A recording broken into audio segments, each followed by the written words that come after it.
its effect when I have to give them in handouts, but when I do this on the overhead, it kind of gives a little more effect.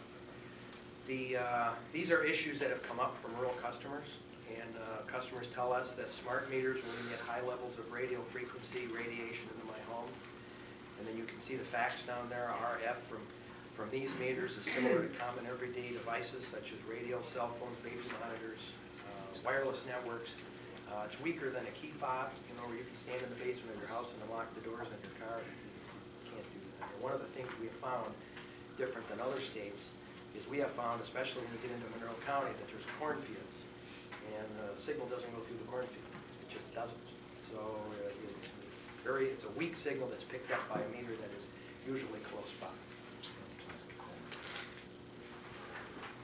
They don't have that problem in the other states, but we found that we have it here. RF, there's a little chart here that shows you that the RF exposure is less than microwave, cell phones, those sort of things. I'll tell you, I'm on one of the national committees for customer communications agreements, one of the smart grid committees.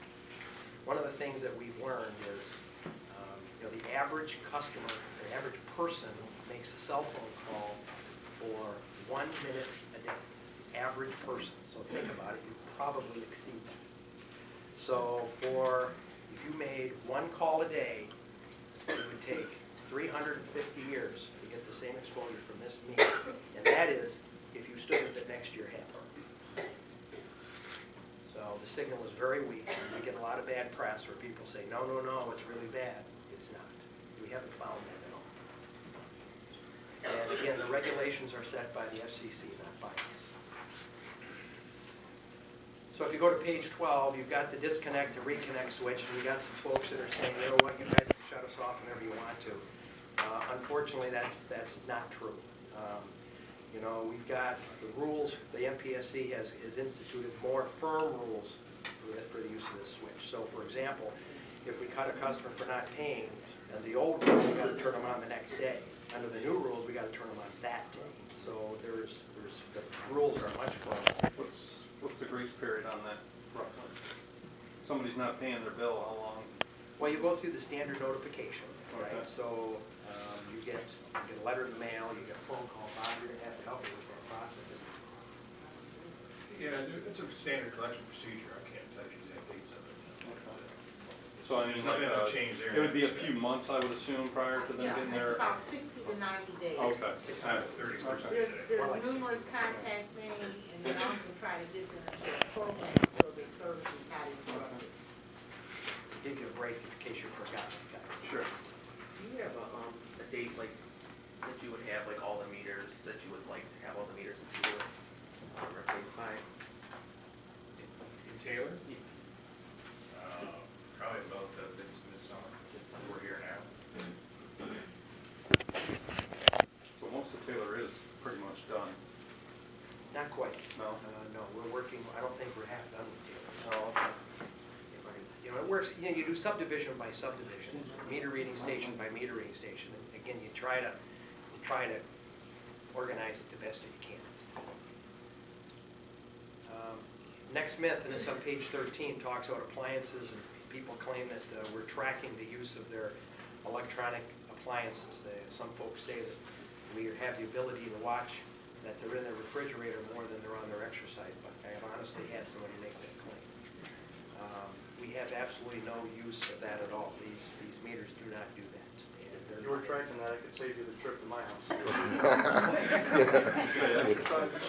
No, I'd like to a little bit more. Anyone in my house, I could.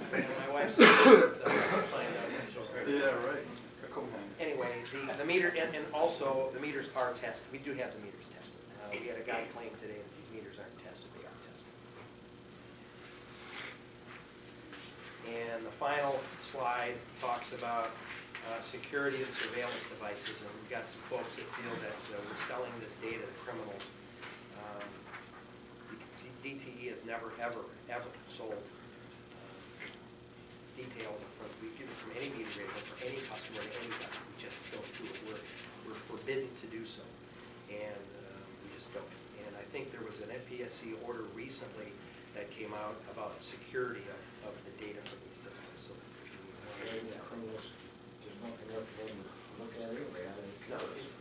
comes out of the meter is a read. That's what comes out. It doesn't give your address, it doesn't give your name, it doesn't give anything. And I'm a wise guy sometimes. I said to a customer, wouldn't it be easier just to park in front of your house and watch you leave than to go through some big elaborate data scheme and steal your meter reads? Wouldn't it be easier to do it that way? But they can't answer that. And then again, on the back on page 15, it's got our website. It's got some deepenergy.com. And Bob and I try very hard to make sure that we've got as much helpful data out there as we can. I can tell you that everything that's in this book that I gave out is on that website. So that's all I've got. And we have some brochures here at City Council, or City Hall, if your residents want to come in. And again, please have them visit the website. And council, if you'd like to give me your address, I can follow and find out when the letters are mailed out to you, zip code of your area. Okay. I think one of the problems, like Cindy was saying, that sometimes people are getting the letters after the install. And, maybe we should look to correct that a little bit, that you think it'd be the other way. Well, let's find out, because I haven't heard that yet. I honestly have not. The installs come right out of our office. So, the letters come right out of our office. I'd have to find that out. Normally, we're at solid 30 days in advance, and sometimes we're 60 days. So if you sat on this commission and through all the testing, what have they come up with as far as some of the negatives? Do they affect these? No. Okay. Do they what? Affect these. We're getting a lot of bad ink, it's really interesting. I mean, again, you sit in my chair and you listen to the things that people tell you. We're blamed for everything.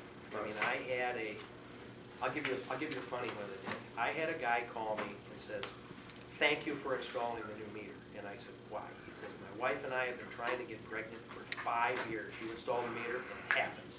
He says, "Thanks a lot." I says, "Finally, good news." Well, the power was out for 2 minutes.